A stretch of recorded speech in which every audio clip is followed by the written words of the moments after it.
তো আজকে একদম সকাল থেকে মিনি ব্লগটা তোমাদের সাথে শেয়ার করছি। প্রথমেই তো আমি বেডটাকে ক্লিন করে নিলাম, তারপর চান সেরে পুজো সেরে নিয়েছি। আর দেখো আজকে সকাল থেকেই দেখছি খুব ভালো রোদ উঠেছে, আর আকাশটাও না খুব সুন্দর লাগছে, একদম ঝলমল করছে।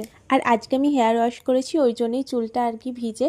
তো তারপরে খেয়ে নিলাম ছাতু। আর আজকে প্রায় 10:30টার দিকে সকালের খাবারটা খেলাম। তো আজকে সকালের খাবারে ছিল মাছ ভাজা, মাছের ডিম ভাজা আর আলু ভাত। তো তারপর তো একদম ডাইরেক্ট তোমাদেরকে দুপুরের মেনুটা দেখাচ্ছি। পেঁপে সিদ্ধ, চিংড়ি মাছ ভাজা আর চিংড়ি মাছের বড়া আর মাছের তরকারি। আর এখন প্রায় 1:45 বাজে, আর এখন আকাশে তো প্রচন্ড মেঘ করেছে। তো অনেকদিন ধরে আমার নেলগুলো একদমই ফাঁকা আছে, তো ভাবছিলাম কোনটা পরবো। আমার তো এইটুকুনি কালেকশন, তো এটাই বের করে চয়েস করলাম। এটা পরেছি, আবার খেটেও ফেলেছিলাম। তারপর ঠিকঠাক করে 6:45টার দিকে ইচ্ছা করলে একটু কফি বানাবো আজকে। তো ভাবছি কোল্ড কফি বানাবো। তো কফিটার এই অবস্থা থেকে এই অবস্থা আনা সত্যি জার্নিটা অনেক কষ্টের। আরো ক্রিমি টেক্সচার করা যেত, কিন্তু আমার আর ধৈর্য ছিল না। কফিটা কিন্তু খুবই টেস্টি হয়েছিল। তো ভিডিওটা এই